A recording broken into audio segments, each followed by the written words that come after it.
और 50 साल के बाद मुझे ऐसा लगता है कि मुझे इस संस्था से कोई उम्मीद नहीं है। 50 साल as an advocate supreme court में प्रैक्टिस करने के बाद सीनियर एडवोकेट कपिल सिब्बल ने सुप्रीम कोर्ट पर गंभीर आरोप लगाए हैं और उन्होंने कहा है कि अभी तक के मेरे अनुभव के आधार पर सुप्रीम कोर्ट से न्याय की उम्मीद करना बेकार है। इस वीडियो में हम आपको कपिल सिब्बल के उस बयान को भी सुनाएंगे, लेकिन आगे बढ़ने से पहले आपसे एक निवेदन है कि कपिल सिब्बल द्वारा दिए गए इस बयान को राजनीति से हटकर समझने का प्रयास करें, क्योंकि यह वीडियो आपके लिए बहुत महत्वपूर्ण होने वाली है। सबसे बड़ी बात जो कपिल सिब्बल ने कही वो ये कि न्यायपालिका कुछ कहती है और जमीनी हकीकत कुछ और, यानी कागजों पर जो कलमें चलती हैं उसकी पालना जमीनी स्तर पर नहीं की जाती है। इसलिए अभी तक कपिल सिब्बल के अनुभव के आधार पर न्यायपालिका से न्याय की उम्मीद करना व्यर्थ है। दूसरा गंभीर आरोप लगाते हुए कपिल सिब्बल ने कहा कि न्यायपालिका में भी माई बाप का कल्चर चलता है और यही सबसे बड़ी वजह है कि यह संस्था यानी सुप्रीम कोर्ट इंडिपेंडेंट केवल कागजों में है, वास्तविकता में नहीं। तीसरा गंभीर आरोप लगाते हुए उन्होंने कहा कि इन्वेस्टिगेटिंग एजेंसियां जैसे कि ईडी, सीबीआई तथा पुलिस निष्पक्ष जांच नहीं करती हैं और सत्ताधारी पार्टियों के इशारे पर केवल लीपापोती करती हैं और सुप्रीम कोर्ट भी ऐसी लीपापोती को सही मान लेता है। उन्होंने चौथा आरोप लगाया जिससे शायद आप भी सहमत होंगे। उन्होंने कहा कि कानूनी प्रक्रिया में सुधार की सख्त जरूरत है। सीआरपीसी के प्रावधान 3rd क्लास हैं, जिसमें झूठी एफआईआर पर भी पहले गिरफ्तारी होती है, बाद में इन्वेस्टिगेशन की जाती है, जबकि एफआईआर के बाद पहले इन्वेस्टिगेशन होना चाहिए, उसके बाद गिरफ्तारी, वो भी सीमित समय में। कुल मिलाकर कपिल सिब्बल का यह कहना है कि विधायिका, कार्यपालिका तथा न्यायपालिका जनता को न्याय दिलाने के नाम पर केवल इसकी टोपी उसके सर का खेल खेल रहे हैं। आगे बढ़ने से पहले मैं यह स्पष्ट कर दूं कि कपिल सिब्बल के इस बयान को हम सही अथवा गलत का निर्णय नहीं दे रहे हैं, क्योंकि हमें न्यायपालिका तथा हमारे संविधान पर पूरा भरोसा है, लेकिन इस बात से भी नकारा नहीं जा सकता कि मौजूदा कानूनों में सुधार करने की सख्त जरूरत है। अब आप कपिल सिब्बल का वो बयान देखें। इस साल मुझे 50 साल हो जाएंगे सुप्रीम कोर्ट में वकालत करते करते, और 50 साल के बाद मुझे ऐसा लगता है कि मुझे इस संस्था से कोई उम्मीद नहीं है। आप बड़ी बड़ी अदालत की जजमेंट्स की बात करते हैं, लेकिन जमीन पे क्या हो रहा है उसको आप देखिए, उसमें बहुत भारी अंतर है। अदालत कुछ कहती है, जमीन पे कुछ और हो रहा होता है। आपने कहा कि सुप्रीम कोर्ट ने बड़ी बड़ी अच्छी प्रोग्रेसिव जजमेंट्स दी, तो मुझे ये बताइए कि जजमेंट्स के बाद जमीन पे क्या हो रहा है। आपने प्रिवेसी की जजमेंट दी, तो जब आपका इनकम टैक्स ऑफिसर आपके घर आता है या ईडी का अफसर आपके घर आता है, तो आपकी प्रिवेसी कहाँ होती है। कागज पे लिखना बात अलग होती है, उसका पालन करना जमीन पे वो भी बात अलग होती है। तो मैं तो इस नतीजे से पहुंचा हूं कि जब तक समाज का मानसिक सोच नहीं बदलेगी, तब तक न कानून बदलेगा न समाज बदलेगा। तो आपको सड़क पे आना होगा और ये सोचो कि सुप्रीम कोर्ट के द्वारा आपको राहत मिलने वाली है, आपको बड़ी भारी गलतफहमी है। ये मैं 50 साल के एक्सपीरियंस के बाद आपको ये बात बता रहा हूं। अब हमारा जो कल्चर है वो माई बाप कल्चर है। आप कहीं भी देख लो, प्राइवेट सेक्टर में चले जाओ तो जो मुलाजिम है वो पैर छूता है।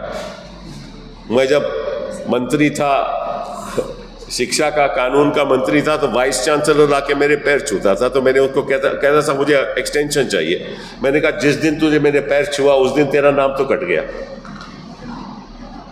क्योंकि ऐसा वाइस चांसलर मैं कैसे एक्सटेंशन दे सकता हूं जो मेरे मंत्री के आके पैर छुए।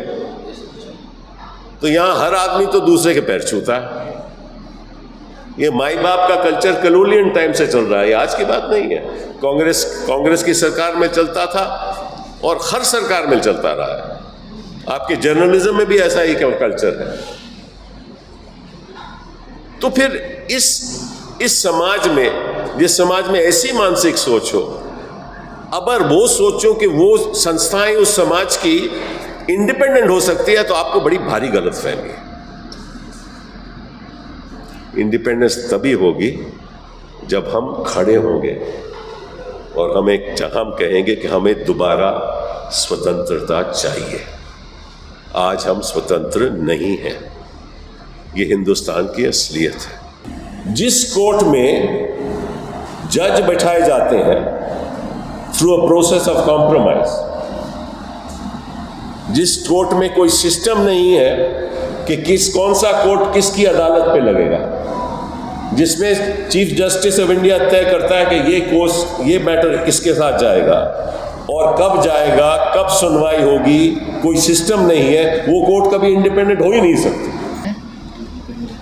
ताज्जुब की बात यह है कि सुप्रीम कोर्ट कहती है, और ये मैं नहीं जानता कि किस आधार पे सुप्रीम कोर्ट ने ये बात कही। वक्त आएगा तो मैं सारी बात लिखित रूप में देश के सामने रखूंगा, लेकिन उदाहरण के तौर पे आप मान लीजिए कि एक कत्ल हो जाता है, और कत्ल हो जाता है कि आई विटनेस आकर पुलिस को कहता है कि भैया मेरे सामने इस आदमी ने कत्ल किया, तो और 2-4 लोग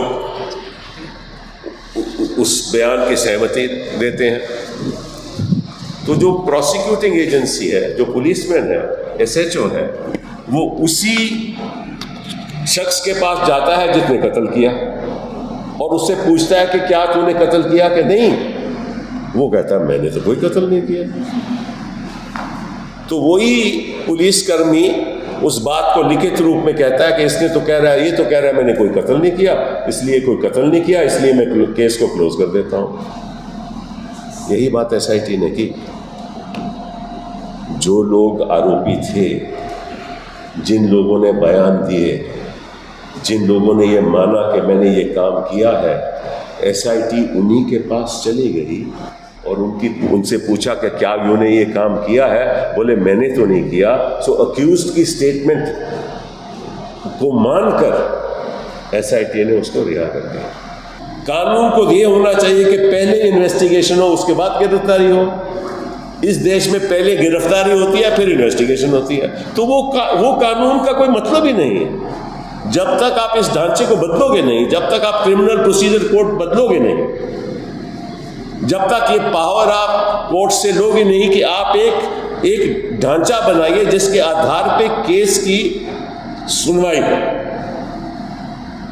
अब मुझे मालूम है कि मैं कहना नहीं चाहता क्योंकि अच्छा नहीं लगता। मैं भी 50 साल मैंने इस कोर्ट में कामकाज किया है। मुझे अच्छा नहीं लगता कि मैं कोर्ट के बारे में ऐसी बातें कर रहा हूं, लेकिन वक्त आ गया है।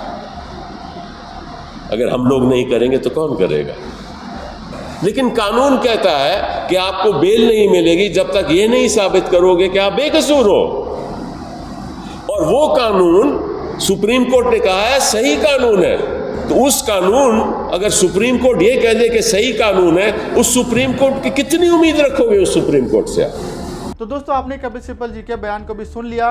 उनके इस बयान के बाद उन पर कंटेम्प्ट ऑफ कोर्ट की कार्रवाई की जा सकती है, जो कि उन्हें भी पता है। अब देखना यह है कि क्या उन पर कोई कंटेम्प्ट की कार्रवाई की जाती है या नहीं। साथ ही उनके इस बयान से क्या कुछ कानून में सुधार अथवा बदलाव किए जा सकते हैं या फिर उसमें तेजी लाई जा सकती है, यह भी देखने की बात होगी। दोस्तों, उम्मीद करता हूं कि यह वीडियो आपको यूजफुल लगी होगी। ऐसे ही और भी कानून से संबंधित जानकारी के लिए हमारे चैनल को सब्सक्राइब जरूर कर लें। मिलते हैं अगली वीडियो में।